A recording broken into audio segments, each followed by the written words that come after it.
ये पूरा server model है। इसमें आपके क्लाइंट से केवल एक्सेस होता है। पहला क्या, एडमिनिस्ट्रेटिव सर्विस, जिसमें AWS क्या करता है, पूरी मॉनिटरिंग करता है, डिप्लॉयमेंट करता है, एक्सेस चेक करता है, ये सर्वर पे चलता है। दूसरा एप्लीकेशन सर्विस, एप्लीकेशन सर्विस में ध्यान रखना ये आपको दिया गया, आप अपना डेटा, कंटेंट, जो भी मैसेजेस है सब उठा के एप्लीकेशन में डालते हैं। और तीसरा आपका रहता है फाउंडेशन सर्विस। फाउंडेशन सर्विस का मतलब यहाँ पे वो सर्विस होता है जिसके ऊपर पूरा प्लेटफॉर्म खड़ा है, यानी आपका स्टोरेज, डेटाबेस, नेटवर्किंग और कंप्यूटेशन। तो ये हमें मिलेगा, ये मैनेजमेंट देखेगा, ये हमारे पास रहता है, और ये हमारा फाउंडेशन यानी बेस रहता है जो बैकएंड में काम करता है। इसको हम कहते हैं बैकएंड, ये होगा फ्रंट एंड, ये होगा मैनेजमेंट। ठीक है, इसमें से ध्यान रखना, हमें दिखता केवल यही है, ना हमें एडमिनिस्ट्रेशन दिखेगा ना हमें फाउंडेशन दिखेगा, पर ये दोनों मिलके पीछे क्या करते हैं, पूरा संभालते हैं। ठीक है, इसका मैं PDF आपको सब भेज दूंगा, तो वहां से आप देख लेंगे। अब AWS में आप एक काम कैसे करेंगे, तो देखो AWS पे काम करने के लिए फर्स्ट ऑफ ऑल आपको ध्यान रखना है कि AWS में कितने प्रकार के AWS आपको मिलते हैं। तो AWS में आपको ध्यान रखना है, आपको फ्री और पेड दोनों AWS मिलते हैं। ठीक है, फ्री AWS में देखिए क्या क्या आपको मिलेगा। जैसे फ्री AWS की बात करें तो पहला जो AWS है ये 5 GB स्टोरेज आपको देता है। आप क्लिक करके सीधे इसमें जा सकते हैं, डायरेक्ट लिंक्स है। 20,000 रिक्वेस्ट ले लेगा, 2,000 पुट रिक्वेस्ट लेगा। गेट रिक्वेस्ट का मतलब 20,000 लोग उससे रिक्वेस्ट कर सकते हैं और 2,000 को ये क्या कर सकता है, जवाब दे सकता है। सबसे पहला फ्री सर्विस आपको जो अमेजन दे रहा है, आप क्लिक करेंगे तो सीधा इस फ्री सर्विस के अंदर आप चले जाएंगे। देखिए ये ओपन हो रहा है, ये पूरी लिंक इसमें डली हुई है। देखिए ये पूरा अमेजन S3 आपको मिल रहा है। यहाँ पे जाके आप क्या कर सकते हैं, इसमें रजिस्टर कर सकते हैं फ्री सर्विस में। दूसरा आपको यहाँ पे ध्यान रखना है AWS में,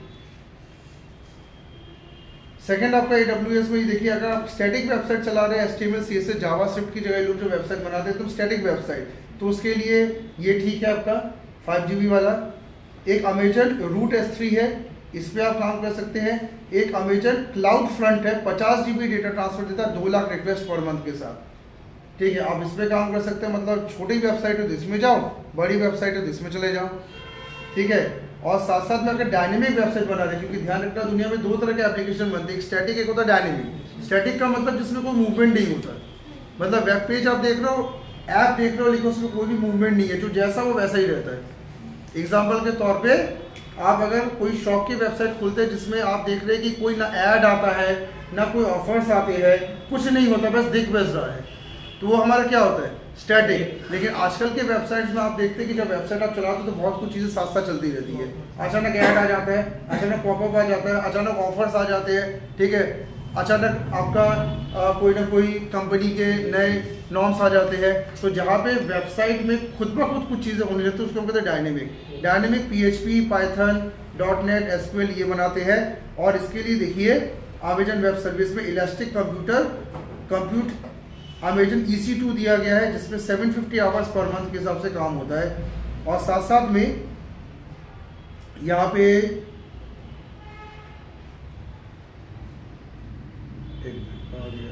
होल्ड करना है, नीचे उतर क्या इसका ये रहा। इसके साथ साथ आपको यहाँ पे अमेजन क्लाउड वॉच आपको मिल रहा है, अमेजन ऑटो स्केलिंग मिल रहा है, इलास्टिक लोड बैलेंसिंग मिल रहा है। ये देखिए बहुत सारी चीज़ें फ्री में अमेजन दे रहा है आजकल।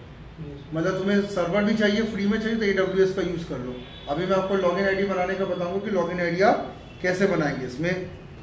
अब यहाँ पे डेटाबेस की बात करते हैं। अमेजन ध्यान रखना 2 तरह के डेटाबेसेस पे काम करते हैं। एक होता है आपका रिलेशनल डेटाबेस, जिसको हम कहते हैं MySQL, ओरेकल, और एक हमारा रहता है NoSQL यानी MongoDB। ठीक है, अमेजन दोनों को सपोर्ट करता है। ठीक है, लेकिन आपको इसके लिए ध्यान रखना है कि कौन से भी काम कर रहे हो आपको पता होना चाहिए। अमेजन RDS जो है ये आपका डेटाबेस को मैच करता है। इसमें देखो साफ लिखा हुआ कि ये कौन सा डेटाबेस को मैच कर रहा है, ये आपका MySQL और ओरेकल की फैमिली को मैनेज कर रहा है, तो उसके लिए अमेजन RDS है। और अगर आप MongoDB पे काम कर रहे हो तो MongoDB के लिए देखिए DynamoDB एक अमेजन देता है, जिसमें MongoDB आप मैनेज कर सकते हैं। 100 MB का स्टोरेज है, 5 minute right capacity, 10 minute read capacity है। ठीक है, तो देखिएगा अमेजन ने हर चीज़ के लिए कार्यक्रम करके रखा है। इनमें आपको बस क्लिक करके सिर्फ अंदर जाना, फ्री सर्विस है, बस आप अपना खाता बनाना होगा, जो भी मैं अभी आपको बता रहा हूँ। और जो लोग ध्यान रखिएगा, आप ऐसे जो लोग वेबसाइट बना रहे हैं तो वेबसाइट को ध्यान रखना, आप लॉन्च भी करने वाले, तो लॉन्च करने के लिए अभी मान लीजिए आप सर्वर से अगर स्पेस नहीं ले रहे, यानी GoDaddy से स्पेस नहीं ले पा रहे, तो आप अमेजन का इलास्टिक बीन स्टॉक ले सकते हैं या अमेजन का OTS वर्क्स आप लेके भी क्या कर सकते हैं, अपने इंफॉर्मेशन को डाल सकते हैं। इसमें देखो Node.js, PHP, पाइथन, डॉकर, जावा, रूबी सब चल रहा है। देखो तो फ्री में आप क्या कर सकते हैं, अपनी वेबसाइट को रन कर सकते हैं, पर बस वो अमेजन में चलेगा। ठीक है, तो जो हमारे IT वाले हैं उन लोग को ध्यान रखना, ये पूरी क्लासेस इनका रहता है, तो आप अगर ऑनलाइन इसमें काम करेंगे। अब आपको यहाँ पे ध्यान रखना है कि हम नेक्स्ट ये देख रहे हैं कि अमेजन में हम खाता कैसे बनाएं। ठीक है, तो ऑफ कर देना। नेक्स्ट लास्ट में पॉइंट आपको, क्योंकि आप फ्री यूजर्स हैं, ठीक है, तो इसके लिए आपको यहाँ पे क्या करना होता है, आपको यहाँ पे लॉगिन करना पड़ेगा अमेजन के अकाउंट में। अब देखिए ये मैं आपको यहाँ पे लॉगिन बता रहा हूँ कैसे आपको लॉगिन करना है। तो देखिए इसका S3 ये आपका अमेजन का कंसोल है जिसमें मैं क्लिक कर रहा हूँ, ये आपका ओपन हो रहा है। ठीक है, और इसमें आप सबको खाता बनाना है। ध्यान रखना अमेजन में खाता सबका होना जरूरी है। कैसे खाता बनाना है, ईमेल आईडी आप डालेंगे, पर वो भी वैलिड वाला। Create a new AWS account में जाएंगे, अपनी ईमेल आईडी बनाएंगे, और ईमेल आईडी बनाने के बाद आपको क्या करना है, यहाँ पे साइन अप करना है। ठीक है, साइन अप करने के दौरान ध्यान रखना अमेजन आपसे एक यूजर नेम पासवर्ड बनवाएगा, ठीक वैसे जैसे फेसबुक यूट्यूब बनवाता है।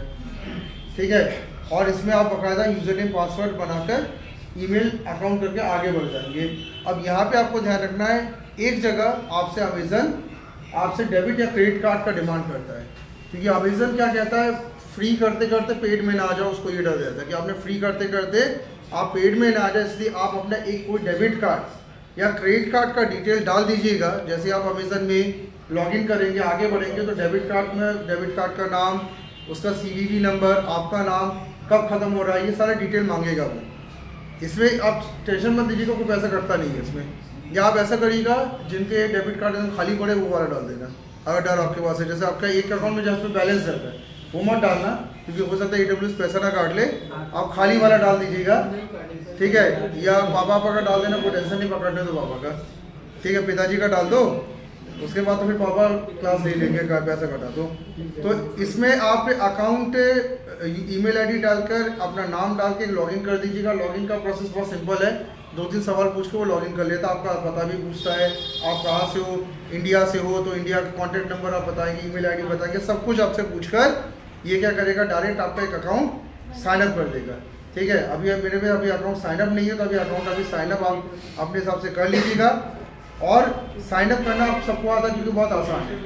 उसके बाद जो यूजर नेम पासवर्ड आपका बनेगा, उस यूजर नेम पासवर्ड को आप थोड़ा सा क्या करेंगे, ध्यान आपको रखना पड़ेगा।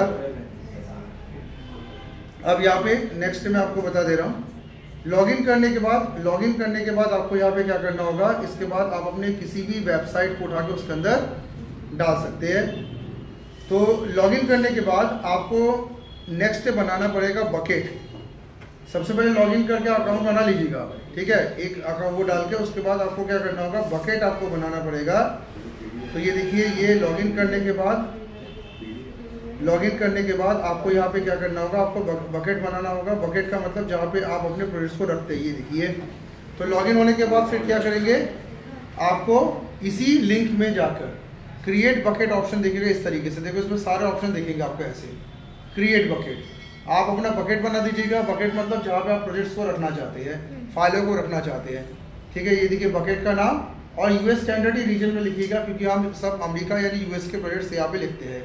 साथ में क्रिएट बकेट में क्लिक करेंगे और आपका बकेट बन के यहाँ पे तैयार हो जाएगा। इस बकेट के बनने के बाद आपको क्या करना है, अपनी फाइलों को अपलोड करते चलना है, ठीक है। तो फाइलों को अपलोड करने के लिए आप बस क्या करेंगे, ये बकेट आपका बन गया। बकेट जैसे अंदर आएंगे तो अपलोड दिखेगा, अपलोड में क्लिक कर फाइलों को एक एक करके अपलोड करना चालू करें। देखो अपलोड में जाएंगे तो ऐड फाइल दिखेगा, ऐड फाइल्स अपनी फाइलों को डालिएगा, और हटाना है तो रिमूव से हटा दीजिएगा। तो अभी आप लोग क्या करें, अभी छोटे मोटे कोई इमेजेस डाल के देख लेना, कोई फोल्डर, छोटे मोटे वीडियोस है, हल्के फुल्के भी डाल के देखिएगा, क्योंकि आप पेड में नहीं हो। ध्यान रखो, जैसे इनने देखो एक TXT फाइल डाल दी 2 KB की ऐड फाइल से, तो आप बकेट बना के आपको एक फाइल बना के देखना। ये काम आपके ऊपर मैंने छोड़ा है कि आप उसके अंदर जाकर बकेट बना के फाइल डालेंगे, और उसके बाद फिर अगर आपको क्या कहते हैं इसके अंदर फोल्डर बनाना है, फोल्डर बना के भी उसके अंदर फाइल बना सकते हो। कि फोल्डर बनाया अपने AWS में, और उसके बाद फाइल अपने डाल दिया।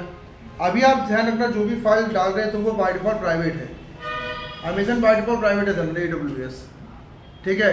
यानी ये फाइल आपको केवल दिखेगी, किसी को नहीं दिखेगी। अगर आपको ये फाइल पब्लिक करनी है तो पब्लिक करने के लिए उस पर्टिकुलर फाइल में राइट क्लिक करके मेक पब्लिक करते, देखो मेक पब्लिक करेंगे तो फिर आपकी ये फाइल अमेजन में कोई और भी सर्च कर सकता है, ठीक है। बाय डिफॉल्ट क्या है, ये प्राइवेट है, तो राइट क्लिक करके मेक पब्लिक कर दीजिएगा अगर आपको वो सबको दिखानी है तो, ठीक है। और आपको ध्यान रखना कि प्राइवेट तो बाय डिफॉल्ट फाइल आपका रहता है, ठीक है। और डिलीट करना है तो डिलीट करने के लिए आपको क्या करना, बकेट में ही आपको डिलीट ऑप्शन दिखता है, ये देखिए, ये आपको बकेट में राइट क्लिक करेंगे तो राइट क्लिक करके डिलीट ऑप्शन आपको दिखेगा, वहाँ से डिलीट आप कर देंगे। ये बकेट्स में जाके आप राइट क्लिक करके डिलीट कर देंगे। तो आपका आज का जो मैंने AWS की पहली क्लास जो मैंने अभी आपको बताया उसमें बस आपको करना क्या है, अपना खाता बनाना है। उसके बाद क्या करना है, बकेट क्रिएट करना है, बकेट में 2-4 फाइल अपनी कोई भी फोटो डाल देना है और उसको कुछ को पब्लिक बना देंगे, कुछ को आप प्राइवेट रहने दीजिएगा और फिर डिलीट करके देखना है। तो फर्स्ट काम आपको ये करना है AWS में, ठीक है। तो आप सबका AWS बनना जरूरी है, खास करके हमारे IT स्टूडेंट्स ध्यान रखना AWS में खाता जरूर बनाए और खाता बना के मुझे दिखाइएगा, ठीक है। तो आज की क्लास हम यही ओवर कर रहे हैं, AWS में एक खाता बनाइए और खाता बना के 2-4 फाइल रखना तो सीखो कि भाई। और आप AWS में जब खाता बनाएंगे तो उसमें आपको एक लिंक मिलेगा, उस लिंक को आप अपने शो कर सकते हैं अपने रेज्यूम में कि मेरा AWS का खाता है, इससे बहुत वेट पड़ता है। AWS मैंने एक अकाउंट बना के रखा हुआ, मैं कुछ कोडिंग वहाँ पे